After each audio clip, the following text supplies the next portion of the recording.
Hello dear बच्चों, आप सभी ने जेई का फर्स्ट अटेम्प्ट दे दिया है एंड बहुत सारे बच्चों का जो एग्ज़ाम था जैसे आपने प्लान किया था वैसे नहीं गया है।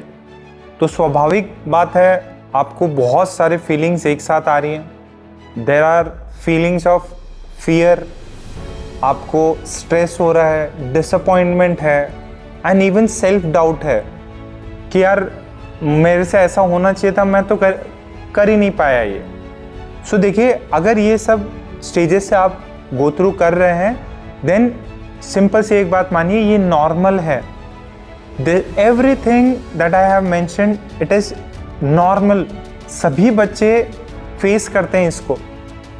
अब देखिए, अगर आप सच में ये चीज़ फील कर रहे हैं ना, तो इसका मीनिंग क्या है कि आपने सच में उस एग्ज़ाम के लिए केयर करी थी, आपने सच में उसके लिए कुछ हाथ पांव चलाए थे, आपने उसके लिए हार्ड वर्क किया था। तो अब नेक्स्ट स्टेप क्या होना चाहिए और कैसी आपकी साइकोलॉजी होनी चाहिए। तो फर्स्ट ऑफ ऑल आप फर्स्टली ये देखिए कि पेपर खराब क्यों हुआ, अगर हुआ है तो क्यों हुआ।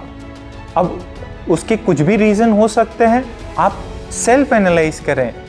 क्या ऐसा हुआ कि आपने एक पर्टिकुलर सेक्शन किया, वो सेक्शन टफ आ गया, वो सब्जेक्ट टफ आ गया और आपकी पूरी रिदम बिगड़ गई बाकी पेपर्स की। क्या आपसे टाइम मैनेजमेंट सही नहीं हुआ? क्या आपने ये सब था बट क्या आप वहाँ पे जो कॉन्सेप्ट अप्लाई करने थे वो उस समय आपको स्ट्राइक नहीं हुए, या बहुत ज़्यादा आपने स्ट्रेस फील कर लिया? इसमें कोई भी रीजंस हो सकते हैं।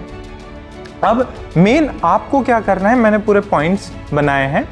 तो फर्स्ट ऑफ ऑल एक चीज आप मेंटली प्रिपेयर रहिए कि this is not the end, ये शुरुआत है। आपका पहला एग्जाम हुआ है इस साल का, फर्स्ट एग्जाम स्टार्ट हुआ है। This is not the end, this is not final. अब एक और अटेम्प्ट बाकी है। सेकेंड अटेम्प्ट के बाद में फिर आपके पास एडवांस का पेपर है, सीईटी के 2 अटेम्प्ट हैं। तो जर्नी अभी स्टार्ट हुई है, खत्म नहीं हुई है, ठीक। सेकेंड, आप उन सब्जेक्ट्स पे, उन टॉपिक्स पे ध्यान देंगे जो आपको लगा कि आपने अच्छे से तैयार नहीं किया था, ये बात हुई। फिर थर्ड, आप और ज़्यादा मॉक टेस्ट देंगे जो अपने यहाँ से भी मिलेंगे, और आप एक अच्छा टाइम जो है आपका टाइम मैनेजमेंट का शेड्यूल बनाएंगे। एंड जब सब पेपर हो जाता है, आप उसको बैठ के अच्छे से एनालिसिस करेंगे कि यार कहाँ पे मुझे ज़्यादा समय देना है, कौन से टॉपिक को पढ़ना है। क्योंकि देखिए, हो सकता है आपने पिछले अटेम्प्ट में जो तैयारी करी थी, जो मोड या जो स्ट्रैटेजी लगाई थी, हो सकता है वो काम नहीं करी। तो आपको एक स्ट्रैटेजी को अपने को रीथिंक करना पड़ेगा, ठीक। एंड सबसे इम्पॉर्टेंट है कि इस जर्नी में देखो, हर कोई थकता, इस जर्नी में थकना अलाउड है, रुकना अलाउड नहीं है। जब तक आप चलते रहोगे, मेहनत करते रहोगे, कहीं ना कहीं बेटर जगह पे अपन पहुंचेंगे। एंड दूसरा, मैं एक छोटा एग्जांपल और देता हूँ। अपने ही इंस्टीट्यूट का एक स्टूडेंट है, काफ़ी अच्छा स्टूडेंट था आपके सीनियर बैचेस में। उसका फर्स्ट अटेम्प्ट में जब जनवरी में हुआ, उसने समथिंग अराउंड 91-92 परसेंटाइल स्कोर किए, जो कि उसके इंटेलिजेंस या उसके हार्डवर्क से कम थे। अब ऑब्वियस है वो दुखी था, हम भी दुखी थे कि नहीं यार, इस बच्चे के और बेटर आ सकते थे। अब उस पर फिर उसने नेक्स्ट अटेम्प्ट में उस पर जो भी उसके वीकनेसेस थे उस पर और ज़्यादा बेटर किया, और ज़्यादा टेस्ट दिए, और बेटर तरीके से उन टॉपिक्स को पढ़ा, क्योंकि बहुत सारे उसके फ्रेंड्स के और अच्छे परसेंटाइल आ चुके थे। एंड ट्रस्ट मी, उसने सेकेंड अटेम्प्ट में वो टॉप 99 पे पहुंच गया।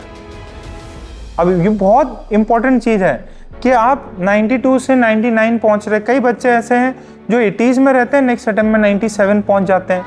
ये कोई फिक्शन नहीं है, ये रियल है। अपने ही इंस्टीट्यूट से अपने ही बच्चे हैं। एंड अब वो जो है ना, गिरने के बाद में अपने को और चलना है, तो बच्चा और मेहनत किया, वो IIT भी फोड़ दिया एंड वो आज IITs में पढ़ रहा है। तो ये ऐसे बहुत सारे एग्जाम्पल हैं। हो सकता है आप में से बहुत सारे लोग एग्जाम्पल्स बनेंगे आगे फ्यूचर में। तो आपको मेहनत करते रहना है। एंड एक छोटा सा एग्ज़ाम है, अभी और एग्ज़ाम होंगे। इससे मुझे एक लाइन याद आती है, क्यों डरे ज़िंदगी में अब क्या होगा, कुछ और हुआ ना हो एटलीस्ट तजुर्बा होगा।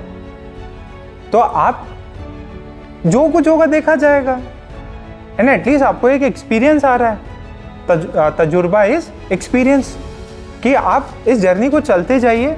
एंड जो आपने अब जर्नी स्टार्ट किया, आपका एक एंड गोल है।